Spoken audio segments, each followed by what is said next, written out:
Сайн мэдэхэн өрхөн үзэгчтэй Монголын эдийн засгийн форумтай хамтран бэлтгэж байгаа нэвтрүүлгийн ээлж дугаар эхэлж байна. За эх 7 хоногийн эхний өдрүүдэд Монголын эдийн засгийн ээлж чуулган болно. За энэ чуулганыг ургацж бид төр засаг эрдэмтэн судлаач мэрэгчлэтнүүдийн үгийг үзэгч та бүхэнд хүргэж байгаа. Гэвч энэ удаагийн нэвтрүүлэгт оролцож байгаа оролцогчдоо одоо та бүхэнд танилцуулъя. За өрсөлдөх чадвар судалгааны төвийн захирал Утга Чулуун, за Хаан банкны бизнес хариуцсан дэд захирал Батсайхан, за худалдаа хөгжлийн банкны гүйцэтгэх захирлын орлогч Соромзон болноор манай нэвтрүүлэгт оролцож байна. Тэгээд энэ удаагийн одоо эхнийхээ асуудлыг ийм сэдвээс эхлэе гэж бодож байна. Өнөөдөр одоо нэг бизнесийн нэг орчин нэг шинэ үг хэллэг орж ирж байна тий, хамтын үнэт зүйл гэдэг. Тэгэхээр энэ удаагийн чуулганаар хэлцэх тусгай хэлцүүлэг дээр энэ хамтын үнэт зүйлийн талаар бол хэлцэх юм билээ. Тэгэхээр энэ тал дээр одоо та бүхэн бодол санал ер нь хамтын үнэт зүйл гэж ер нь яг юу яриад байгаа юм бэ тий? Үгээр эхлэх үү? Цагаан захирал эхлэх үү?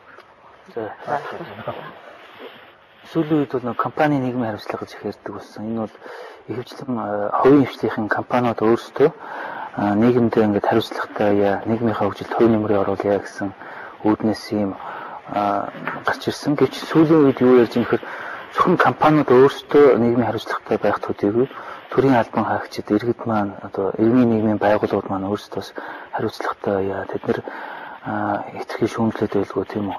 Нийгэмдээ бас өөрсдөө хувь нэмрийг оруулъя гэсэн ийм санаа. Энийг бол сүүлийн үед хамтын үн зүйлсгээд байгаа.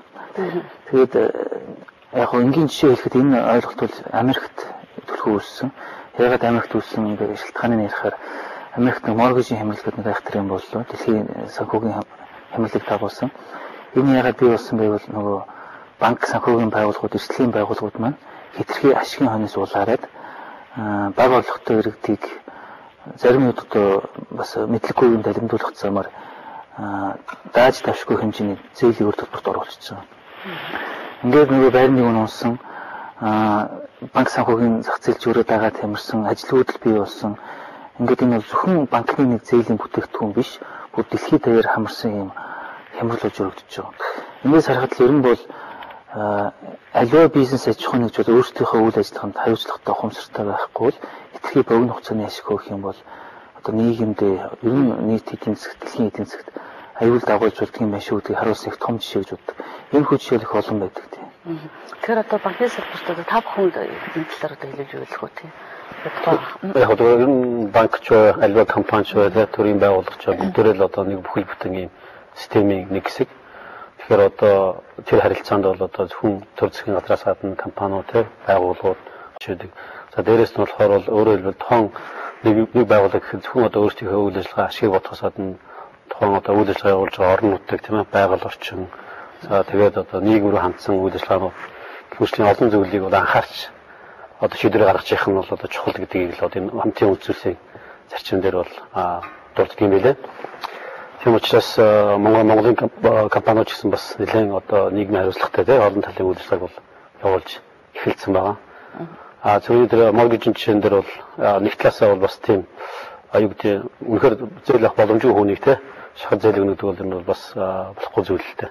Тэгэхээр энэ ч одоо компани нийгмийн хариуцлага гэж бас ярьдаг шүү дээ тий. Энэ үгээрээ ер нь яг юугаар ялгагдчихэв. Танах тохиолдолд одоо компани нийгмийн хариуцлагад нэлээхэн ажил хийдэг банк шүү дээ тийм ээ. Яг энэ хоёр талтай л да. Нэг талаас зэрэг систем, цул системчтэй бид чинь нэг л амбул тий.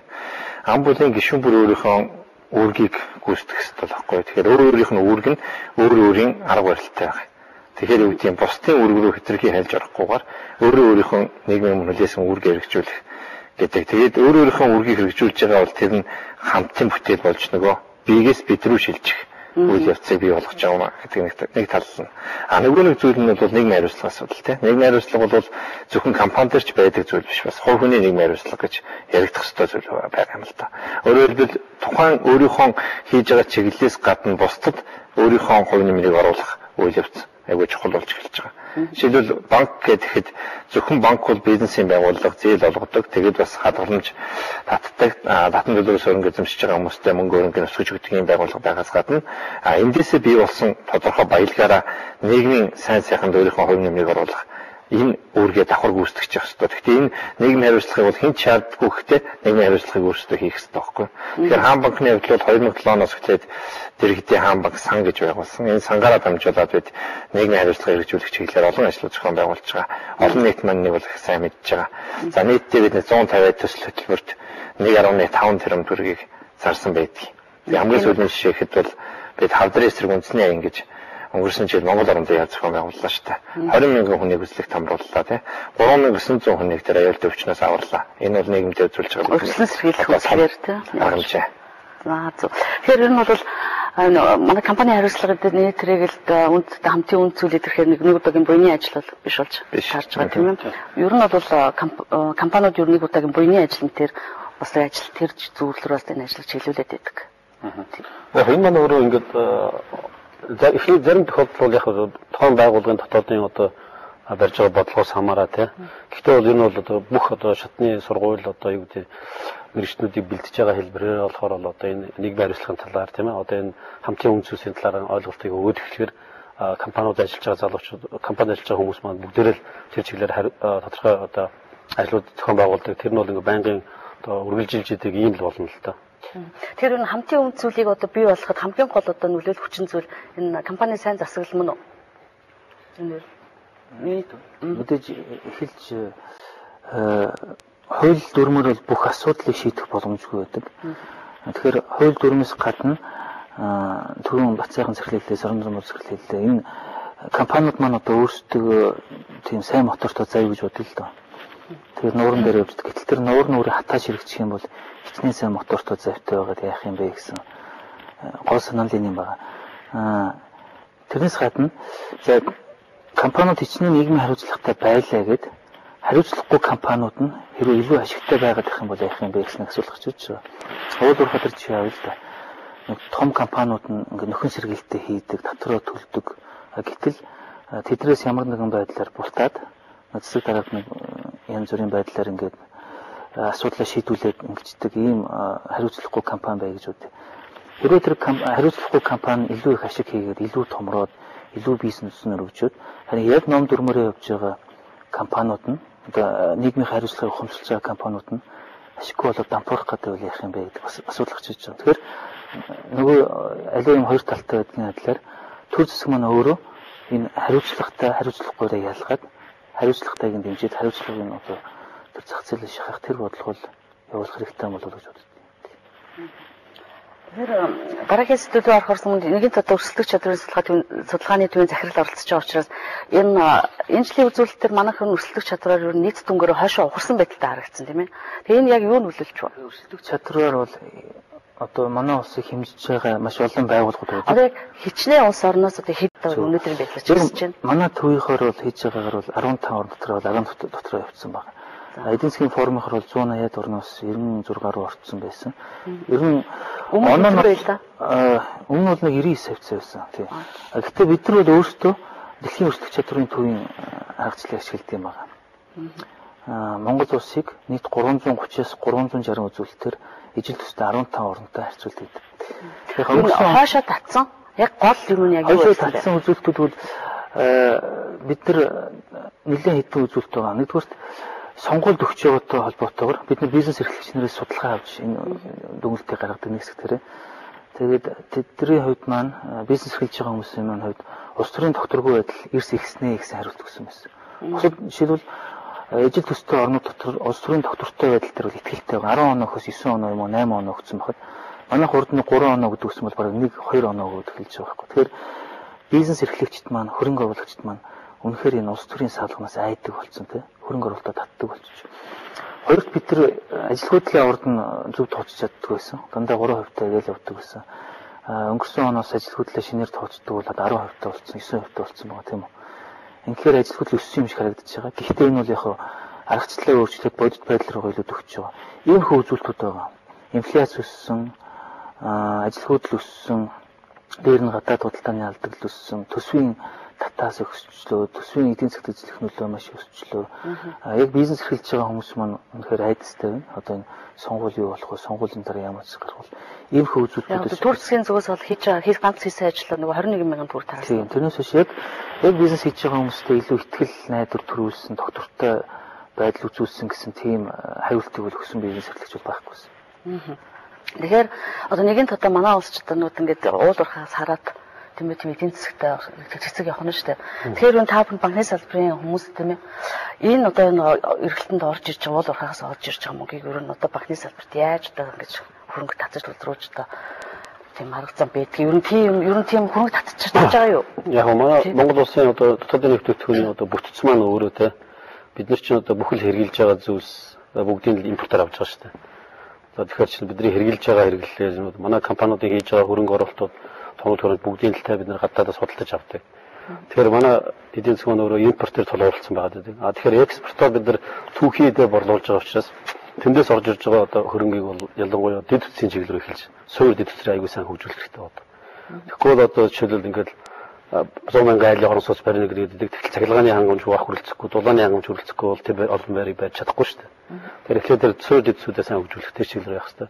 Мэдээж одоо энэ болорхой юг дагаад бол тодорхой хэмжээгээр бол Монгол улсын систем, банкны системд бол мөнгө хөрөнгө бол орж ирж байгаа. Тэр хөрөнгийг бол мэдээж банк бол өөрөө те тодорхой хугацаатай эргүүл байршуулж те 15 хүртэл жилийн хугацаатай орон сууцны зээл 20 жилийн хугацаатай.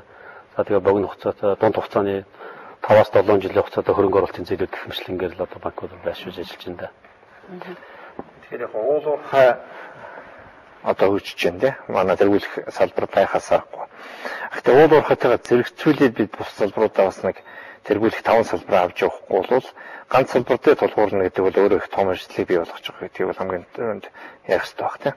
За түүнээс гадна бол уул уурхай орж ирээд одоо Монгол улс өсрөнгийн хөгжлийн эхэн дээр ирж байгаа бол энд бид юу хийх ёстой вэ тийм. Банкуд бэлнэ үү? Бусд нь бэлнэ үү гэдэг асуудал байгаа тийм. Тэгээ юуны өмнө бол зүгээр миний бодож байгаагаар бол энэ өсрөнгийн хөгжлийн эхэнд банкуд санхүүгийн үйлчлэгээ журнээр нь үзүүлэхийн тулд бас бэлэн байх ёстой. Юуны түрүүнд бол банкуд хүчрхийг байх ёстой, санхүүгийн хүчрхийг байх ёстой, үзүүлэлтүүд сайн байх ёстой. Тэр нь ил тод нээлттэй байх ёстой. Ил тод нээлттэй гэдэг зарчим бол хамгийн чухал. Манай тийм байж байгаа. Түүнээс гадна бол бас Монгол орныг бүхэлд нь хамарсан энэ том сүлжээ явж байгаа учраас энэнийг дагсан банкны том сүлжээнүүд бий болох ёстой. Нутаг дэвсгэрийн нэг журал дээр банк хурж үйлчлэх ёстой байхгүй. За энэний хувьд бол хаан банкуд нэлээд туршлагатай. Зүгээр одоо бол бус банкуд бас олон салбарууд нээж эхэлж штэ. Одоо сүүлийн хандлагуудаас харах юм бол бас банкуд салбараа нээж эхэлж байна. Энэ маань бол бас энэ бол дагсан орж ирж байгаа мөнгө. За энэ бол хаад хэрэгцээтэй байгаа тэр мөнгөн дээр банкуд тодорхой санхүүжилт хийгээд бэлнэ үү гэдэг асуудлаа эхэлж байна гэж харж байна. Ер нь бол бас цаашдаа юу нэмэгдүүлэх ёстой вэ гэхээр банкуд манд томрох ёстой. Өөр хөрөнгөө нэмэгдүүлэх хэрэгтэй. Мөн хит нэг талаас хараат байдлаас ангижрах ёстой.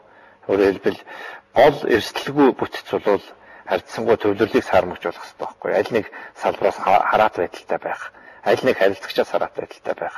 Энэ зүйлээс бол арай ангид байх ёстой л гэсэн зарчим байна. Тийм. Ангид байх ёстой гэж тариад шүү дээ. Тэгэхээр одоо манай чинь хараат уу? Яг ерөнхийдөө бол харьцангуй банкны систем бол харьцангуй эрүүл байгаа. Одоо жишээлбэл нийт санхүүгийн сектор дотроо 95% нь банкны сектор гүйцэтгэж байна гэж байна шүү дээ. Нөгөө 5% нь бол хөрөнгөний зах зээл, бусад даатгалын сангууд юм уу бус зүйлүүд явж байна тийм. Тэгэхээр ингээд аваад үзэх юм бол банкны систем харьцангуй хөгжсөн байна. Гэхдээ цаашаага энэ 95% бол тийм яг энэ дотроо харахад хангалттай боловч яг 95 дотроо байж байгаа банкудаа одоо зах зээлийнхаа эрэлт хэрэгцээтэй харьцуулах юм бол тийм хангалттай биш. Тийм учраас хамгийн түрүүнд банкуд өшөө цаашаа хөгжих ёстой, өсөх ёстой. Хөрөнгөний зах зээлийг илүү сайжруулах хэрэгтэй, өсгөх ёстой. Тэгээд тэр бас замтын сангууд, банк санхүүгийн байгууллагууд, санхүүгийн бус секторуудыг илүү хурдтай хөгжүүлэх ёстой байгаа. Ингээхийн тулд хэд хэдэн зүйл хэрэгтэй. Энийг бол би зүгээр тасалгаанд ургаж байгаа цэцэгтэй адилтгаж үзэж байгаа байхгүй тий. Цэцэг ургахын тулд сайн хөрс байх, за тэгээд сайн орчин байх, доктортой одоо тэр тэжээлийн систем байх хэрэгтэй шүү дээ тий. Эрүүл орчин байх хэрэгтэй тийм ээ. Яг энэ шиг эдийн засгийн хувьд эрүүл орчин, доктортой байдал хамгийн түрүүний арга хэмжээ чухал зүйл. Хоёрт нь бол эрх зүйн доктортой байдал. Энэ бол бас маш чухал зүйл. Гуравт нь бол мэдлэгийн доктортой байдал гэж хэлж болно. Өөрөөр хэлбэл энэ өсөн нэмэгдэж байгаа эрэлт хэрэгцээнд дээр ажиллах тэр санхүүгийн мэдлэг чадвартай болсон учраас гадна санхүүгийн мэдлэг чадвартай харилцагч, хэрэглэгч энэ бол аягүй чухал юм уу. Тэгэхээр судлаачны хувьд энэ дээр одоо ямар нэг юм юу хэлмээр байна. Яг уул уурхай тагаад эдийн засаг маань санхүүгийн салбар маань хэрхэн босох вэ гэдэгтэй холбоотойгоор би өөрөө бодлоо хэлээ л да. Уул уурхай маань нэгдүгээрт мөнгө оруулж ирж байна. Хоёрт уул уурхай бас өөр нэг хүсрүү зарим эффектүүдийг оруулж ирээд байна л да. Нэгдүгээрт бусад салбарууд дээр байгаа сайн боловсон хүчнийг татдаг. Дээр нь одоо энэ гинтийн мөнгнөөс болоод инфляц, валютын ханшны хэлбэлцлэгсээ явчихдаг. Тэгэхээр бусад салбаруудад бас өршлөх чадварт нь сөргөөр нөлөөлөх тийм магадлал байгаа гэж бодож байна. Ерөнхийдөө би судлаач хүний уул уурхай гэж ерөнхийлж ярихаас ерөнхийдөө зайлсхийдэг болоод байгаа. Яг л манай уул уурхай дээр чинь 3 одоо цоо огт өөр хоорондоо адилхан 3 өөр одоо анги ч гэдэг юм уу давхарч гэдэг юм байна л да. Нэгдүгээрт одоо Rio Tinto ч гэдэг нь гадны том компани хариуцлагаа сайн ухамсарлаж чаддаг. Гаднаа сайн зөвлөх хуульч авчираад янз бүрийн этик кодексээ сайн хийдэг юм компаниуд. Хоёрт нь хвчлэн манай хөрш орнуудын дунд зэргийн компаниуд. Эдгээр бол нэг их дүрм журмыг сахих гэдгээс илүү байгаль орчны стандартыг мөрдөхөөс илүү ойлгохоор богино хугацаанд ашиг хийхийг боддог. Гуравт нь одоо манай бичил уурхайч буюу одоо инженер байна тийм үү. Энэ хүмүүс маань бас манай уул уурхай баггүй хувийг бүрдүүлж байгаа тооны хувьд. Тэгэхээр энэ тэсвэр 3 өөр одоо анги давхарга одоо юу гэдэг ертөнц байхад энэ бол эдгээр одоо аль нь Монгол улсын хөгжлийг яг цаашдаа жинхнээр авч явах юм, аль нь Монгол улсын уул уурхайг тодорхойлох юм, аль нь энэ компани засаг нийгмийн үнд зүйлийг чинь хөгжүүлэх юм гэдэг бол бас эргэлзэхээр олон асуудал байгаа л да. Тэгэхээр сая бас сайхан захирлын яран дээр учраас одоо эрүүл сайхан орчинтой байх хэрэгтэй гэх тийм. Тэгэхээр нэг юм юу байна. За одоо нэг 183-аас авилгалын байдлаар одоо 183 улсаас манайх 124-д явж байгаа гэдэг чинь үнэхээр бас хошоо байгаа байхгүй тийм. Тэгэхээр ер нь та бас бизнес эрхэлж байгаа хүмүүс шүү дээ тийм ээ. Тэгэхээр энэ авилга ер нь яавал багасна гэж ер нь боддгоо вэ? Тэмдэг дээр нь та боддог. Яг хоо миний бодлоор бол хамгийн түрүүнд бол авилга өөрөө их өвчин юм а гэдгийг бүгдээр ойлгох хэрэгтэй л да. Өгч байгаа ч тэр авч байгаа ч тэр. Авилга өгнө гэдэг бол өвчилж байна гэсэн үг байхгүй. Авилга авна гэвэл бас өвчилж байна л гэсэн үг тийм. Тэгээд энэ өвчлөл нь эргээд өөрт нь хортой өвчлөл байхгүй. Өөрөөр хэлбэл өнөөдөр нэг хүнд авилга өгөөд асуудлаа шийдэж болно тийм. Маргааш гарцаагүй эргээд нийгэм тийм байдлыг бий болгож өгч байгаа учраас түрүүний нөгөө бид нар ярианыхаа ихэнд ярьлаа шүү дээ нөгөө хамтын асуудал тийм. Хамтын багийнхаа асуудалтай би өөрөө хор хонол хийчихээ. Тэгээд буцаад өөрөө тэр хонолоо эргэж хүртэж байгаа учраас авилга бол зүр асуудал. Энийг ухамсарын хувьд сэтгэлгээний хувьд бол айгүй чухал өөрчлөлт хийх хэрэгтэй юм уу гэж харж байгаа. Хоёр дахь нэг зүйл бол зөвхөн энэ авилгатай холбоотой асуудал бол ер нь Монголын эдийн засаг өөрөө бас их ил тод нээлттэй болох хэрэгтэй байхгүй. Тэгэхээр энэнийг дагсан тэр бүртгэлжүүлэлтийн асуудал нэлээд чухал болж эхэлж байгаа. Одоо бол далд эдийн засаг гэж бид ярьж байгаа шүү дээ 40% тань гэдэг. Тэр чинь бүртгэдэггүй байгаа эдийн засаг шүү дээ. Тэгэхээр бүх эдийн засгийг бүртгэлжүүлэх асуудал нэлээд чухал. Ингийн тулд бэлэн төлбөр тооцоо гэж болохоор хязгаарлах тийм. Бэлэн бус төлбөр тооцоо руу шилжиж орох. Энэ асуудал нэлээд чухал болж байгаа. За ялангуяа хилээр дамжиж орж байгаа гайлаар явж байгаа энэ нэлээд тийм системчлэгдэж базагдаж тэгээд бүх нийтэд ил болох. Энэ асуудал нэлээд чухал юм удаа л гэж бодож байна. Таны хувьд тэгэхээр авилгалыг бууруулахын тулд бол тодорхой хэмжээний соёл бий болох хэрэгтэй л да. Өөрөөр хэлбэл одоо түрүүн ярьсан тэр одоо бичил уурхайч тэгэл те. Гадны босод дунд хэмжээний компаниуд бас яг нийгмийн хариуцлага одоо байгаль орчинд үйлдвэрлэж байгаа хорвоо нөлөө сайн ухамсарладаг. Тэгэхээр тэднийг тэр ухамсарладаг хүмүүсийг яаж ухамсарладаг болох вэ гэвэл тэнд бол хууль, сурталчилгаа те сургалтыг сайн зохион болгох. Тэгэхээр нэлээд том юм одоо соёлын өөрчлөлтийг бол хийх шаардлагатай. Энэ болохоор бол одоо юу гэдэг тодорхой нэг компанид ажиллах нэг богино хугацаанд хийгээд шууд болчдөг зүйл биш. Тэний тулд бас тодорхой төлөвлөгөөтэй те нийгэм даяараа бас тиймэрхүү ажлууд урт хугацаанд өргүүлэх юм бол тэрний үр дүн бол аяндаа бий болдог.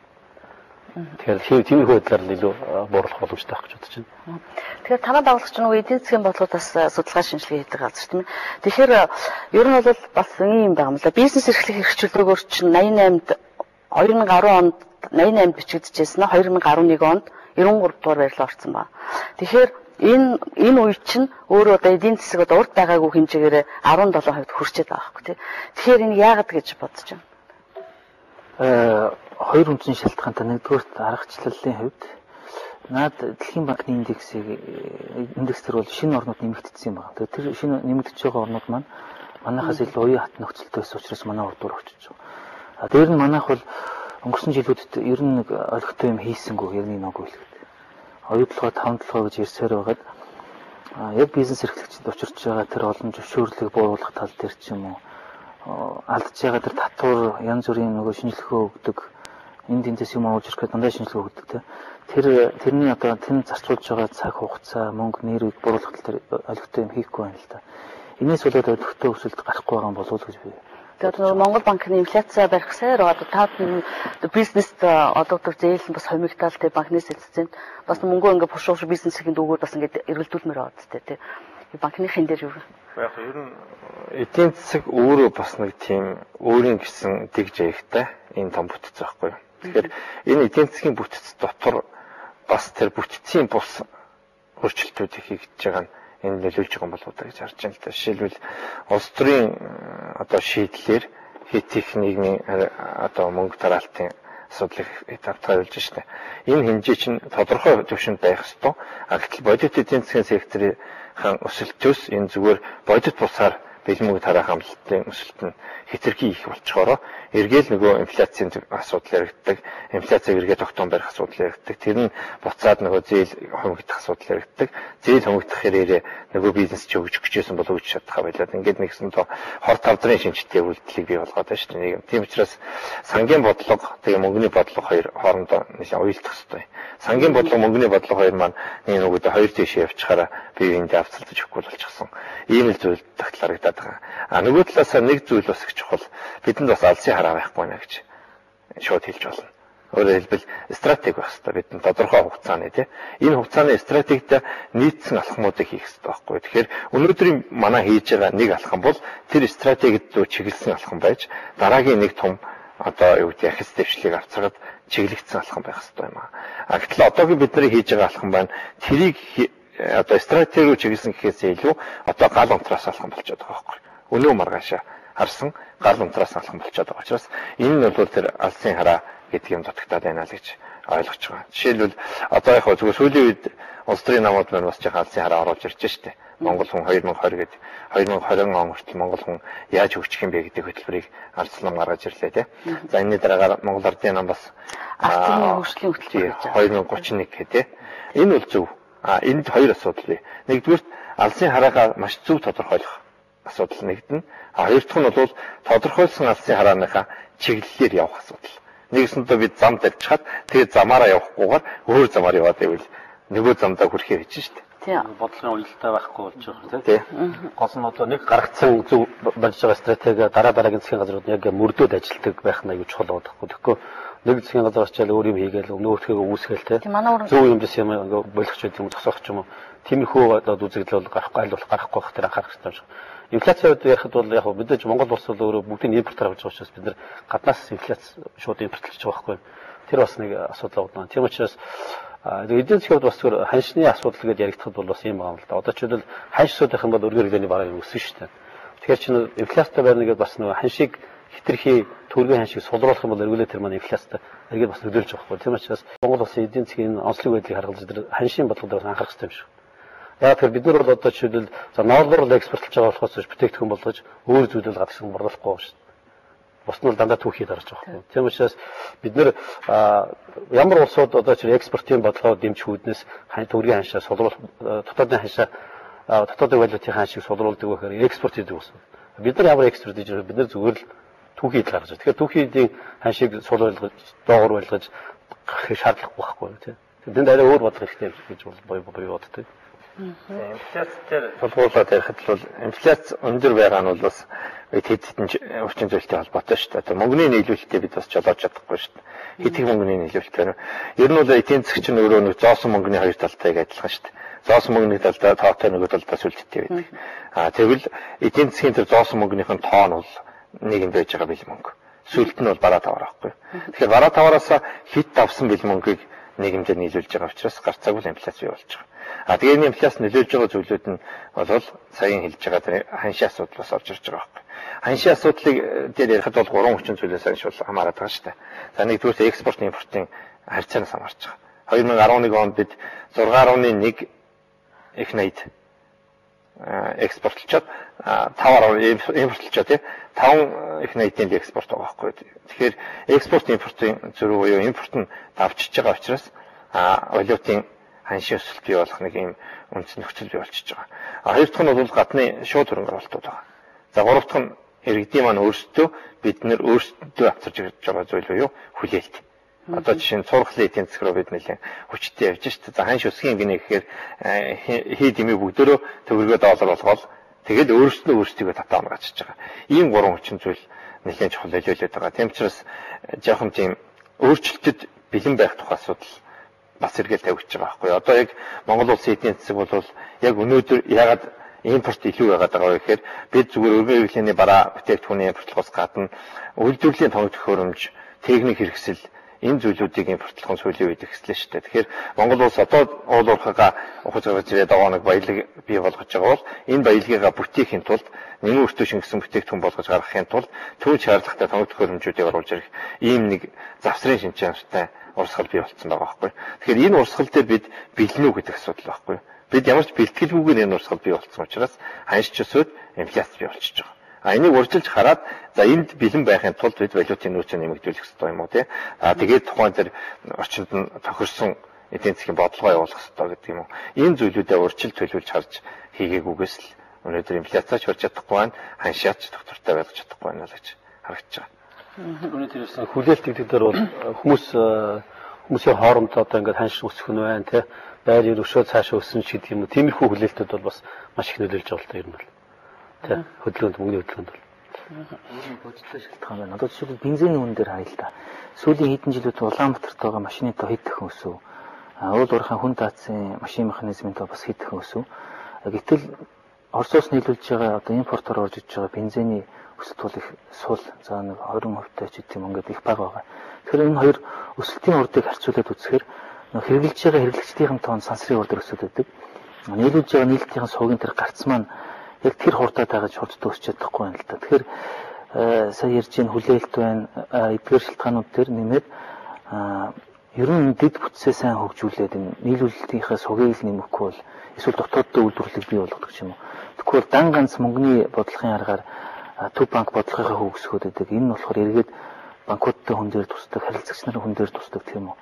Шалтгаанаа зөв болоогүй ч одоо оншоо зөв тавиуж имжилтэй байгаатай адилхан л да. Тэгэхээр одоо сая чи баг нэлээд том баг болчихсон 6% хүүтэй орон сууцны одоо орон сууцчлах асуудал болчлаа. Тэгэхээр эндээс юу яах гэдэг нэг юм асуух. Энэ орон сууцны санхүүжилтийн асуудал дээр та бүхний бодлыг сонсморох юм дээ. Яавал тэнти. Яг зөвхөн юм л байгаа шүү дээ. Бид нар чинь одоо их банкуд бол хамгийн урт хугацаатай хадгаламж авч байгаа нь одоо 2 жил хүртэл те. Бид нар одоо авж байгаа их усрээ дандаа 2 жилээр авдаг. Манай Монгол улсын одоо төр засаг маань болохоор бол мөнгөө байршуулах дандаа жилээр хийж байдаг. Гэтэл одоо яг энэ урт хугацааны санхүүжилтийг бий болохын тулд урт хугацаатай их усрэх хэрэгтэй байхгүй. Тийм дотоодын их усрийг бид нар бий болохын тулд одоо энэ нийгмийн даатгалын ерөнхий газар ч гэдэг юм уу те. Тодорхой хөрөнгүүдээ бол усаас ингээд урт хугацаатай байршуулдаг байх хэрэгтэй. Тэгэхээр одоо их усрын маань дандаа богино хугацаатай учраас бид нар богино хугацаатай дээрэс нь өндөр хүүтэй те ийм бол цаарад байгаа байхгүй. Зүгээр юуны тэр жилийн 6% хүүтэй орон сууцны хувьд бол яг өнөөдрийн одоо юу гэдэг банкуудын татж байгаа хадгаламжийн хүн дээр бодоод үзэхэд бол үнэхээр өөрийнхөө хөсрөө шууд 6%-тай гарах банк бол байхгүй шүү дээ. Тэгэхээр өөрөөр хэлбэл тэр зөрүү хэсгийг нь болохоор улсаас яг татаасаар үжилэл гэсэн үг шүү дээ. Зарим эдийн засгчид ингэж хэлдэг. Одоо ингэж ийм баг хямдхан байр авах гэдэг шүү дээ хүмүүс одоо тийм юу яах гэдэг энэ одооны энэ байрны үн ч одоо хөөрөгдөл литер гээл тийм. Тэгээд улам нэг ийм хийгээд улам байрны үнийг бол өсгөдөг гэдэг зарим эдийн засгчид хэлдэг байхгүй энэ. Тэндээ санал нийлж байна уу тийм. Яг зөв байрны үн өсөх нь бол олон хүчин зүйлтэй шүү дээ. Яг одоогийн байдлаар бол байрны үн дотор бол нэг хэсэг нь бол хөөс ивж байгаа шүү дээ. Тодорхой хэмжээний хөөс ивж шүү дээ тийм. Тэр хөөс юунаас бий болж гэнэ гэдгийг эхэлж бодох хэрэгтэй. Хоёрдугаар байрны үн өөрөө тэр зах зээлийнхэн эрэлт нэвлэлтэй харьцаагаа тогтоогч чадж гэнэ үгүй юу гэдэг асуудал байна. Бас нөгөө талд нь эрэлтийг тэгвэл яаж нэмэгдүүлэх үү гэдэг асуудал болчихж байгаа байхгүй. Тэгэхээр эрэлтийг нэмэгдүүлэхийн тулд төрөөс авч байгаа хэмжээ бол 6% хүүтэй орон сууцны зээлийн хөтөлбөр байж шүү дээ. Тэгээ эрэлт нэмэгдээд эхлэх юм бол нийлүүлэлт нь багасаад эхлвэл эргээд нөгөө ханш чинь нөлөөл үүсээд эхэлж штэ. Тэгэхээр нөгөө талдаа бол юу гэхээр бас хэд хэдэн хүчин зүйлийг энд авч үзэх хэрэгтэй болчихж байгаа юм л да. За юуны өмнө байр бол харьцангуйгаар бас нэлээд нэмэгдэж байна. Гэтэл яг гэр хуваалд байгаа иргэдийн тоо бас буурахгүй байгаа байхгүй юу. Тэгэхээр энэ маань юу хэлээд байна вэ гэхээр орон сууцыг худалдаж авах хэрэгцээ нь өөрөө бизнесийн зорилготой болчиход байна гэдгийг хараалаад байна л да. Нэг аль өөрийнхөө хэрэгцээнээс давсан орон сууцыг худалдаж аваад түүнийг түрээслүүлэх замаар орлого олдог ийм бизнесийн шинэ урсгалыг өнөөдөр бий болгочихсон байна. Энэ маань өөрөө орон сууцны үнэндээ ч бууруулахгүй байхад нөлөөлж байна. Нөгөө талдаа нөгөө хүмүүстэй байр авах ч гэсэн сөрөг нөлөө үзүүлж байгаа. Тийм учраас бид юуны өмнө төрөөс бол тодорхой шийдвэр гаргаад хоёр болон түүнээс дээшх байр авч байгаа нөхцөл тодорхой татвартай тэр байрнаас нь тодорхой нэмэлт юм авдаг. Тэр бодлогыг хязгаарласан юм бодлого хийж өгөх хэрэгтэй. Нэгэнтээ л орон сууцны хомсдолтой байгаа Монгол улсын нийт эрхийнх нь одоо 30% орон сууцнд амьдарч байгаа ийм нөхцөл 70% орон сууцтай болгоё л гэж байгаа бол ийм асуудал байхаас өөр гарц бол байхгүй. За нөгөө нэг зүйл нь бол орон сууцны үнийг орон сууцны зээлийн хүүг бууруулах, ер нь бүх төрлийн зээлийн хүүг бууруулах гэдэг асуудал бол чухлаа. Гэтэл өнөөдөр тэр хүний чинь дийлэнх хувийн инфляц эзэлж байгаа гэдгээ өөрсдөө бас ойлгох хэрэгтэй. Өнөөдөр 10% инфляцтай шүү дээ. 18% хүүтэй зээл байгаа бол тэрний 10% нь инфляц байна. 8% нь бодиттойгоор өртөг болж байна тий. Тэр бодиттойгоор бий болж байгаа 8% өртгөөс 60-аас 70% нь хадгалан эзэмшигчдэд хүүгийн орлого болоод очиж байна. Тийм учраас яах ёстой вэ гэхээр одоо инфляцийн төвшөнгөө бууруулж иж бид инфляцийн төвшин дээр нэмэх нь хэд гэдгийг тэгээд хадгаламжийн хүү инфляцийн төвшин дээр нэмэх нь тэд зээлийн хүү гэдэг юм аваад үзвэл тэр инфляц гэдгийг хасчих юм бол харьцангуйгаар зээлийн хүүч буурах боломжтой, хадгаламжийн хүүч буурах боломжтой байна. Айл орон сууцны хөтөлбөрөд 6% хүүтэй зээл. Энийг хүмүүс их олон талаас нь ярьдаг. Зарим нь бол үнэхээр энэ утааны асуудлыг шийдэж чадхаар энэ бүтээн байгуулалтыг сэргээж өдөөж чадсан ийм хөтөлбөр болно гэж үздэг. Зүгээр гадны зарим зөвлөхүүд ирчээд танаа төрчин хувийн хвшлийнхэнтэй зах зээл рүү хит оролцоод байгаа юм биш үү? Хувийн хвшлийнхний барьчих байшингийн төрүүлж бариад санхүүжүүлэх юм ингэх гээд байгаа юм биш үү гэсэн маягаар бас хэлдэг зөвлөхүүд байдаг. Зарим одоо олон улсын донор байгууллагуудын хүмүүстэй уулзж байхад бол яг хөө санаа нь монголчууд ер нь хавтгаар болох дуртай шүү тий. Хэрвээ энэ 6% хөтө зээл чинь тэр төргөө байртай. Одоо ямар хүмүүс байр авч нэхэр байртай өмсөл байр авдаг байгаа шүү дээ. Яг гэр хороолоос ингээ байр авч байгаа тохиолдол хоор гэж магадгүй. Энийгээ сайн судлаараа тий. Үнэхээр яг тэр нийгмийн эмзэг эсвэл одоо бага боломжтой, бага орлоготой хэсгээ төр өөрөө дэмжих ёстой тий.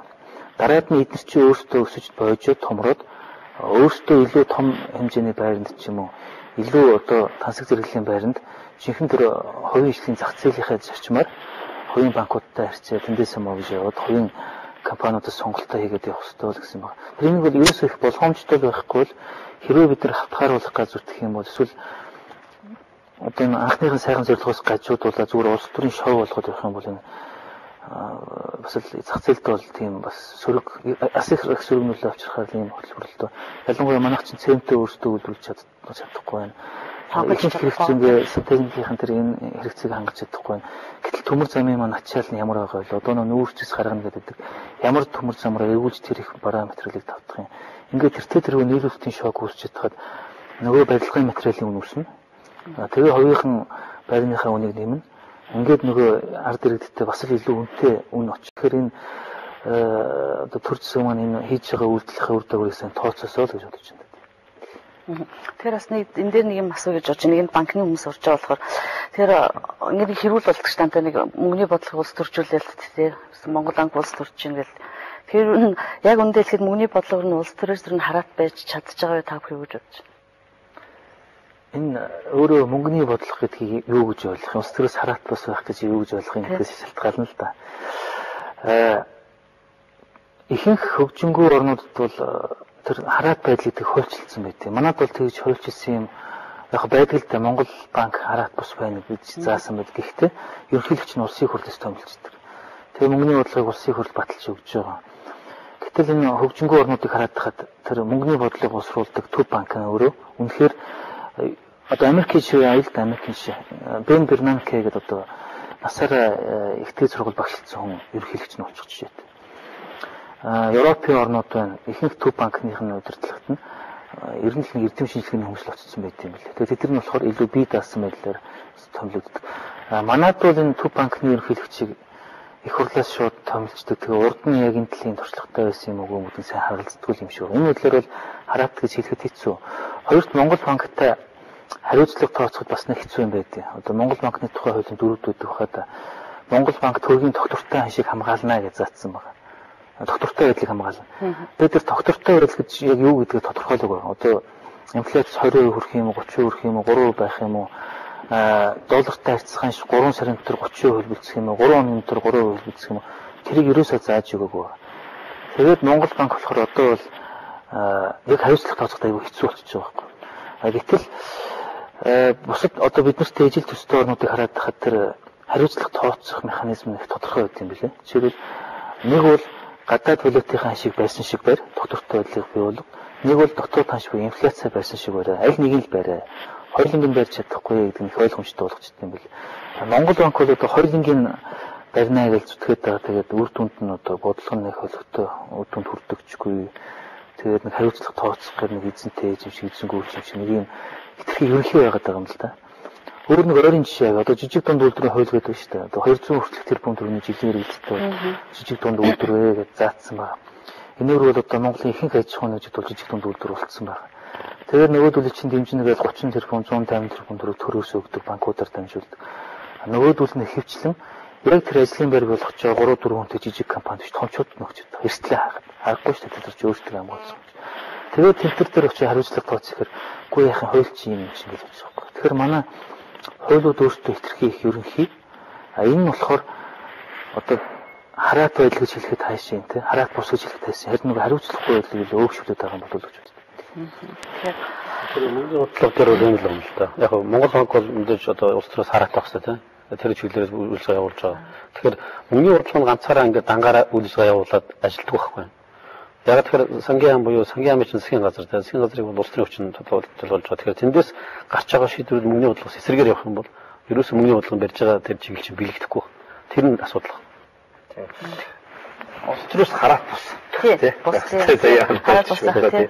Тэгэхээр ер нь бол яг Монгол банк бол харьцангуйгаар манай Монгол банк бол улс төрөөс хараат биш шүү дээ.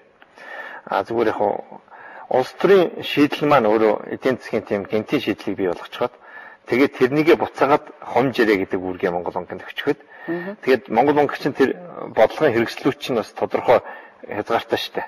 Тэгэхээр тэр хэрэгслээс нь давтсан нийлүүлэлт бий болгочихсон учраас тэр хэмжээгээр хэрэгслүүд маань үйлчлэхгүй л байгаа асуудал байна уу гэж би бол харж байгаа. Тэгэхээр энэ дээр бол Монгол банкыг буруутгах хэцүү. Энэ дээр бас нэг нэмэт хэлэхэд 2007-2008 онд нэг зэсийн үнэ их өндөр өссөн шүү дээ. $9,000 хүрэхэл тэр үед бас Монгол улс маань нэлээд их хэмжээний мөнгө цуглуулж авсан юм байлээ. Ойролцоогоор $1 тэрбум орчим доллар. Тэрийг юунд зарцуулсан бэхээр 2008 оны сонгуулийг өгөхөд цалин гэрээс нь хэдэн сар болоод 30% нэмээд ирсэн. Тэгээд одоо 20 жилийн тэр цалин чинь бараг 2 дахин өсчлөө ялла тий. Гэтэл одоо энэ байдлыг давтагдаж байна. Ингээд сонгуулийн өмнөх жилүүдэд засгийн газарт ямар сонирхол өгдөг гэхээр ямар улс төрийн сонирхол өгдөг гэхээр ямар нэгэн аргаар мөнгөний нийлүүлэлтийг нэмж байгаа ч юм уу. Тэнд нь одоо хувийн банкуд дампуурч исэн ч хамаагүй. Ингээд яг сонгуульд зориулсан тийм үр дүнгийн төлөө мөнгөний бодлогыг ашиглаад эхэлж байгаа байхгүй. Одоо энэ үйл давтагдах магадлал өндөр байна л да. Одоо сонгуулийн дараас инфляци явах юм ба. Тэгэхээр энэ мөнгөний бодлогын хаяат бус байдал гэдгийг би юу гэж ойлгож байна гэхээр энэ Монгол хүний мөнгө одоо миний төвчөнд байгаа төгрөг бол надад үйлчлэх хэрэгтэй байхгүй. Гэтэл энэ нэг сонгуульд ялгаж байгаа улс төрийн хүчинд үйлчлээд тэгээ үнцний алдаатай бол бас миний хувьд бол харамсалтай л байгаа байхгүй. Тэгэхээр мөнгөний бодлого маань өөр айлхаар энэ 4 жилээр явж байгаа сонгуулийн хүчлөхөөс ангид үж илүү тогтвортой чанга байх хэрэгтэй юм байна л да. Энэ нөхцөлийг бол яг үүндээ Монгол банк бол хөрхий хүчин үнэхээр хөрөхгүй байна тий. Энд дэр бол нэлээд хуулийн ч юм уу хэцүү нэлээд том реформ хийж ижил хараат үлийн тухай ярих байх л та. Одоо энэ эдийн засгийн форум хийж штэ тий. Эдийн засгийн форумын нэг ач холбогдол бол бас энэ байхгүй юу. Ерөнхийдөө бол аль ч оронд ажиллахан байдаг юм байл л дээ. Эрх хөрөгчд бол өнөө мөр гашиг ажлыг хийдэг юм байл. Алсын юм ардаггүй тий. Тэгээ энэ бол өөрөө манай сонгуулийн тогтолцооны хууль төрөм бас юмтай холбоотой л да. Манай чинь сонгуулийн хугацаа 4 жил байна. 4 жил гэдэг маань 1 жилд нь өөр бодлого явуулж байна. Тэгээ 3 жилд нь нөгөөдгөө буцаагаад хамж явах ийм юм болж штэ. Тэгжэл ерөнхийлөгчийн сонгуул бол үндсэндээ 2 жилд нь л нэг тийм улс төрийн эрх ашигаас сонирхлоос ангидаар ажиллаж байгаа гэсэн үг шүү дээ. Тэгэхээр энэ тогтолцоо маань бас нөлөөлөд байгаа байхгүй. Тийм учраас эргээд энэ эдийн засгийн форумыг зохион байгуулж байгаа гол ач холбогдол бол нэг удаа ч гэсэн зүгээр нээлттэй ярьж авъя. Нэг удаа ч гэсэн жаахан алсыг харж ярив тий. Бид нар юун дээр нь болоод байгаа, юу нь болохгүй байгаа. Одоо юу хийх ёстой юм. Тэгээд гарцыг олох тий. Энгүүр энэ эдийн засгийн форум их ач холбогдолтой. Тэрнээс бусад өдөр тутмын процессууд бол дандаа өнөө маргааш харсан процессууд байдаг. Тайлбар шүү дээ. Нэрэл манай улс төр манай одоо хөгжлийн бодлогч ердөөсөө л нэрээ улс төрийн номуудын сонгуулийн мөрөө хөтөлбөрөөр л явж байгаа тий. Яг үнэн тий. Тэгээд янз бүрийн том хөтөлбөр төслүүд байна. Бас хөгжүүлэх эдрээ хөтгөө тэрийг хэрэгжүүлсэн бол бас сайхан болчих маягтай тий. Тэгэхгүй л байна л та. Гэхдээ өнөөдөр бол 40% нь ядуу байна л гэж ярих юм. Тэгээд яагаад энэ ингээд асуух энэ төсөл хөтөлбөрүүд ингээд хэрэгждэг юм болоо тий. Яг нь бизнес эрхлэлтэй хүмүүсийн хувьд бас тийм сонирхож байна л тоо. Яг гоо хамгийн гол орчин зүйл бол түрүүн бид бас ярьсан шүү дээ. Одоо жишээлбэл яг нэг стратеги байх хэрэгтэй. Тэгээд тэр лүү аль нам нь ялсан байх нь хамаагүй тий. Тэр стратеги рүү чиглүүлж амладаг, тэр лүүгээ чиглүүлж хийдэг. Тэгээд тэрийг эргэж өгж хэлдэг нөгөө төрийн бодлогын залгуун шалаа гэж хэлдэг шүү дээ тий. Энэ зүйлээс л их хамаарат байгаа муу тал гэж харж байгаа. Нөгөө нэг зүйл нь бол эдийн засгийн бодит тал, мөнгөний тал хоёрыг хэзээч мартаж болохгүй. Манай их хурлд байгаа хүмүүсчтэй, засаг төрд байгаа хүмүүсчтэй энэнийг бас нэлийн бодож ярьж, энэнийг төлөвлөдөг, стратеги нь хийдэг ийм газар ажилдаг байх. Ийм л шаардлага аягүй чухал болж байгаа. Тэгэхгүйгээр зүгээр л яриад байдаг, мөнгөний нийлүүлэлтэд нэмээд байдаг, хүмүүс таалагдах шийдэл гаргаад байдаг. Эргээл нөгөө ард түмэн ядуу хിവэрэл байгаад байдаг. Ажлын байр нэмэгдүүлээгээд мөнгө зараад байдаг. Ажлын байр нь нэмэгддэггүй. Эргээл эн чинь нөгөө бүх зүйл хоорондоо уялдаатай байхгүй. Нөгөө 6% хүнтэй зээлээ өгье гэл ингэтэл одоо тэр үчээсээ нөгөө зээлээ чинь авахгүй миний орлого өрөхгүй нэ гэж яриад эхэлж байгаа зү тий. Тэгэхээр нөгөө хүмүүсээ өөрийн ангисны ажлын байртай болгоогүй, ажлын байртай болгоё гэтэл нөгөөдгөө сургаагүй. Тэгээ төлөвшүүлэг байгаа байхгүй. Харьцангуйгаар нэг 4-5 жилдээ харьцуулах юм бол манайд ажлын байр бас нэлээд нэмэгдэж штэ. Ганцхан тэр ажлын байрны шаардлагыг хангасан болсон хүчний хэрэглэлцээ жаахан сул байна. Нөгөө талдаа бол бас манай ард иргэдийн бас яг шууд тэгж ажиллах сонирхол бас их бага байна. Энэ хоёр зүйл нэлээд том проблем байна гэж харагдаж байгаа. Тэгэхээр манайд бол том бодлого төсөл хөтөлбөрүүд бол байгаа. Зарим бараг 400-аад байна гэсэн баха. Тэгээд тэдний хэрэг хэрэгжүүлнэх юм бол манай жижигхэн одоо эдийн засгийг 100 дахин үржүүлээд хүрэхэргүй их мөнгөөр санхүүжүүлэх юм шиг байгаа. Тэгэхээр ихэнх төсөл хөтөлбөрүүд нь өөрсдөө бодлогогүй судалгаагүй хийгддэг. Тэгээд төсвөр тавихтаа энэ өстэй санаанаас 300 сая төгрөг 400 сая төгрөг хаанаас олж ирэх нь мэдэгдэхгүй. Тэгээд яг төсвөөс тэдэн үеийн хаавна төрийн хувийн хвшлийн түншлэлээр тэдэн үеийн олж ирэн гадны зээл тусламж тэдэн үегээд нэг иймхүү мөрөөдлийн чанартай тоонууд тавьчихдээ юм шиг. Тэгэхээр энэ төсөл хөтөлбөрүүд нь бас хэрэгжих боломж нь муу байд юм болов уу гэсэн үгтэй бодлоо. Төсвийг батлахдаа богино хугацааны, дунд хугацааны, урт хугацааны гэдэг төсөв батлах хэрэгтэй л доо. Урт хугацааны төсөв эхэлж баталчаад тэгээд дараа нь дунд хугацааны төсөв батлаад тэгээд тухайн жилийн төсөв бол урт хугацааны болон дунд хугацааныхаа төслүүдийг хангаж явах төсөв батлах хэрэгтэй болж байгаа шүү дээ. Манай зүгээр тэр дунд хугацааны төсөл уг нь явж ирсэн тий. Тэгээд сүүлийн 2 жил бол тэрийг баяхаа болчихлоо шүү дээ. Одоо нэг сонгуулийн ярьсаар байгаа. Төсөв тодорхойлох гэдэг шүү дээ. Жилд одоо ингэж 3-4 төсөв тодорхойлдог бас болдог гэж байна гэж. За. Тэгэхээр одоо ер нь бас ингээд банкны салбарын хүмүүс бас оролцуулалт оролцож байгаа нэг дахин хэлээд байдаг. Ер нь банк санхүүгийн зохистой бүтэц гэж ярьдаг шүү дээ. Тэгээ энэ дээр ер нь одоо юу байх вэ? Яг банк санхүүгийн зохистой гэж төрөөс манай болохоор манай улсын санхүүгийн зохицол чинь банкнд хамгаалсан тийм загвартай. Зарим одоо ч Америкч гэдэг тийм улсууд болохоор хөрөнгөний зах зээл нь илүү томгоо байх жишээтэй. Тэгээд ийм байна. Тэгэхээр миний Европын улсууд, Японы өдөрт бол тэг улсууд банк дав байсан илүү санхүүгийн зах зээлтэй байдаг. Тэгэхээр аль тоо улсынхаа эдийн засгийн тэр байлдаа аль нь илүү тохирж байгаа тэр нь л цэвэрлэл явах гэж бодож байгаа юм л да. Яг дотор нь банкны системд рүү ороод харахаар одоо жишээлбэл гол бизнесийн загварууд нь бол харилцаа адилхан одоо хаан банкны бизнесийн загвар, хөлтөөрчлийн банкны бизнесийн загвартай ингээд арай өөр загвар. Тэгэхээр тэр бизнес загвар явах юм арай өөр асуудал болж байна л да. Өөр нэг талаас нь авч үзвэл нөгөө банкны секторын эдийн засгт эзэлж байгаа хувь хэмжээ гэж үүдэг.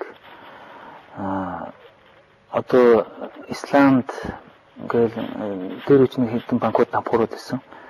Эдгээр яаж дампуурсан гэхээр одоо 100 төгрөгийн эдийн засгтай байлаа гэхэд 270 төгрөгийн хадгаламж татан төлрүүлээд 300 төгрөгийн зээл гаргасан ч юм уу. Энэ хөөдлөөр одоо нэг харьцаа алдагдсан орнууд байдаг зүгээр харж яхад арай нэг эрүүл харьцаа нь бол нэг хэрвээ тухайн улсын эдийн засаг 100 орчим төгрөгт эргэлдэж байгаа бол тэр эдийн засагт эргэлдэж байгаа зээлийн юм уу мөнгөний хэмжээ нь одоо банкудаар эргэлдэж байгаа зээлийн хэмжээ нь 110 ч юм уу 120% эрүүл юм болов уу гэж боддог. Манайд ойролцоо нэг 60 орчим байдаг байхаа тий. Яг хувийн банкуудын зээлийг эдийн засагт харьцуулаад үзэхээр хэдэн жилийн харж байхад бол нэг 40 орчим хувьтай байсан. Энэгээр бид нэр Орос хятадаас бол даваа талтай байгаа. Орос хятад бол төрийн банкуд байдаг. Тэгэхээр яг ингээд эдийн засаг чинь эдийн засгт мөнгийг одоо цусгаж үзвэл тэр цусчийг өөрөө ингээд органикаар бий болж байгаа процессыг аваад үзэх юм бол Монголын банк санхүүгийн систем бол харьцангуй эрүүлж байгаа. Харьцангуй эрүүл түвшинд рүү явж байгаа. Ялангуяа Орос хятадтай харьцуулахад энэ даваа талаа бид нар яаж хадгалж өгөх вэ гэдэг дээр л бас. Түрүүн бацаагаан цэцэрлэгээр гарсан шүү дээ би хүчрэг болох хэрэгтэй гэдэг. Тэгээ яг тэр гарцсан байж болох бол тэг хүчрэг болох. Яг хөө зүгээр зөв зохистой бүтцийн тухай бол ярих хэрэгтэй л доо. Жишээлбэл хөрөнгөний зах зээл ямар төвшөнд байх юм, банкны систем ямар төвшөнд байх юм, сангууд нь ямар байх юм. Тэгээд эргээд нөгөө зээлийн мэдээллийн сангийн тухай асуудал энэ ч бас яригдсан шүү дээ. Зээлийн мэдээллийн сан гэдэг чинь өөрөө банк санхүүгийн бас нэг зохистой бүтцийг илэрхийлнэ тий. Тэгээ энэ зүйлүүдийг эргэж авч явах хэрэгтэй. Тэгээд дээр нь бол эргээд алийг яаж хөгжүүлэх үү гэдэг тийм системтэй бодлого үнэндээ бол бас хэрэгтэй. За нэг нүгүүдээ бол банкны систем бол 2000 оноос хойш нэлээд төвтэй хөгжсөн шүү дээ. Гэхдээ харьцангуйгаа бор зүрхээр хөгжсөн гэж хэлж байна. Ягаад гэхээр банкуч анх зээл болж эхлэхдээ харилцагчаа сургаад эхэлж байлаа шүү дээ. Сургалт хийгээ тий яаж зээл авах вэ? Яаж үр дүнтэй болох юм? Тэгээд сургалтын хийгээ дараа нь зээлээ олгодог энэ системээр явж исэн. Тэгээд энэ системийн үр дүн бол өнөөдөр бас гарчихсан. Тухайн үед бол нийт зээл авсан хүмүүсийн 90% нь зээлээ төлдөггүй байсан бол өнөөдөр нийт зээл авсан хүмүүсийн 99% нь зээлээ төлж шүү дээ. Тэгэхээр энэ зөв мэдлэг, зөв мэдээлэл гэдэг бол хамгийн чухал хүчин зүйл юм. Нөгөө нэг зүйл нь бол эргэцэн орчин. Өнөөдөр банкны системээс банкны системийг зохицуулж байгаа эргэцэн орчин маань бас хоцорцсон л явж байгаа. Тэгэхээр цаана ахаад хөрөнгөний зах зээл тэр банк ус санхүү тэгээд даатгалын сангуудыг зохицуулах хэрэгцээ барилцаа маань хаана явна гэдэг асуудал байгаа тийм. Тэгэхээр эргэцэн орчин маань өөрөө жолоодогч орчин юм бол төрүүлж явах хэрэгтэй. Гурав дахь нэг зүйл нь бол эдийн засгийн доктортой байдал. Эдийн засаг хит их савлдаггүй нэг шийдвэр тодорхой хугацаанд хит их олон өөрчлөгдөхгүй байх. Энэ зүйл бол эдийн засгийн доктортой байдал эргээд банкны системд бос системүүдийг хөгжүүлэхэд нэлээд тийм чухал зөвшөөрөл болж байгаа. Яг зөвхөн ер нь манай Монгол улсын банкны систем бол энэ хөгжлийн одоо хүрсэн үе шатаараа бол ер нь бол бас нэлээд орчин үеийн бүхэл одоо боломжтой банкны системд байх ёстой бүтээгдэхүүн үйлчлэгээ бүгд технологийн төслүүд бүгд нэвтэрсэн байж байгаа. Тэгэхээр бол харьцангуй бол ер нь бол банкны систем нэлээд хөгжсөн гэдэг нь бол дүгнэд. Гэхдээ бас яг сайн тал муу тал бас байна. Жишээлбэл одоо зээлийн хүү хадгаламжийн хоёрын хоорондох зай гэж нэг ойлголт байна. Энэ өндөр байх тусмаа тухайн эдийн засгт бол бас тэр санхүүгийн зах зээл маань бас шуурхай гэж чадахгүй байгаа гэж харуулдаг үзүүлэлтээ. Тэр нь манай яг жижиг дунд үйлдвэрүүд бол ингээд судалгаа хийж явж байхад бол зээлийн холдоц муу байна, хөө өндөр байна, барьцаа өндөр байна гэсэн зүйл хэлдэг. Гэхдээ энэ ингэж хариулж байгаа хүмүүсийн хувь хэмжээ бол харьцангуй багасж байгаа зүйл үү гэдэг. Тэгэхээр түрүүн хэлсэн одоо манайх чинь энэ барууны одоо чөлөөт зах зээлд ороод удаагүй байна. Банкны систем нэг өдрөл ингээд өндөр тийм эрүүл болчихно гэж юу яах вэ?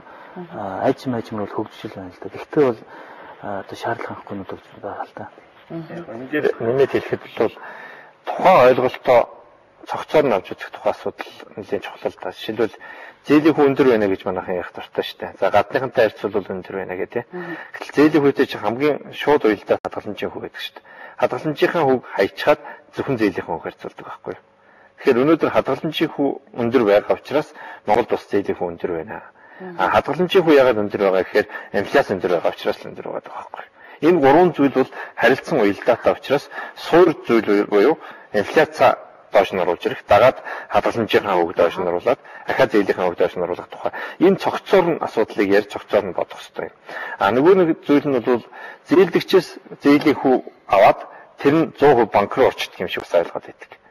Тийм байдаггүй шүү дээ. Одоо жишээлбэл Монгол улсын хэмжээнд бол нэг 500 мянган зээлдэгч байгаа. 2.2 сая хадгаламж эзэмшигч байгаа байхгүй. Тэгэхээр 500 мянган зээлдэгчээс орж ирж байгаа зээлийн хүүгийн чинь бараг 60-аас 80% нь хадгалан эзэмшигчдийн хүүгийн орлого болж тэр 2.2 сая хүнд чинь очиж байгаа гэдгийг л ойлгох хэрэгтэй.